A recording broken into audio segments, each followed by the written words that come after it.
I find it so hard to describe the physical and the mental challenge of going through those first 4 or 5 weeks and Hell Week. I think one statistic puts it in perspective, and tell me if this is correct. During the 5.5 days of Hell Week, you get something like 4 hours of sleep. Yep, that's correct. Total. Yeah, Total. Not every day, not every night, total. I don't Total. even understand how that's even physically possible. Yeah, I don't either. I'll be honest with you. But you made it. It happens 6 times a year. I mean, when I first heard about Hell Week and I'm in Buds, it's like, I can barely make it through the day. We're doing what again? We're doing this all day and night for 5.5 days. And I think mentally that crushes a lot of people because you're thinking about that, because how hard it is during just one day.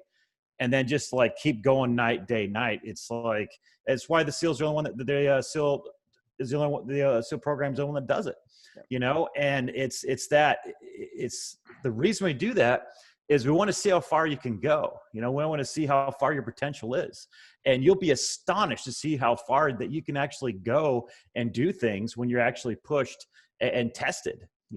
So many people just, just stop.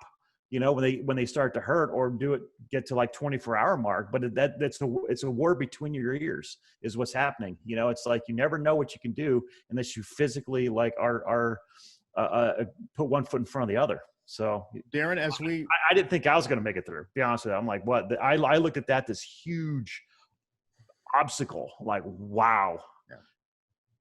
As we look through some of the photographs as we're talking, can you help us understand, just from a physical and mental perspective, how intense Hell Week is?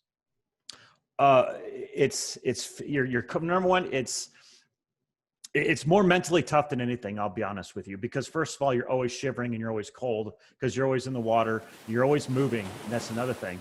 And so that's what makes it really, really hard, because you're constantly moving. Even when you're just going to get something to eat, it's like 1.5 miles to get something to eat. You could have been 3 miles down on the strand carrying your log or your boat, and you got to run another 4 miles back, grab something to eat. You keep going, and you're just moving and moving and moving, and that's mentally tough on people. It's like, how are we ever going to stop? It's like, no, you're going to keep going, and it's definitely mentally challenging.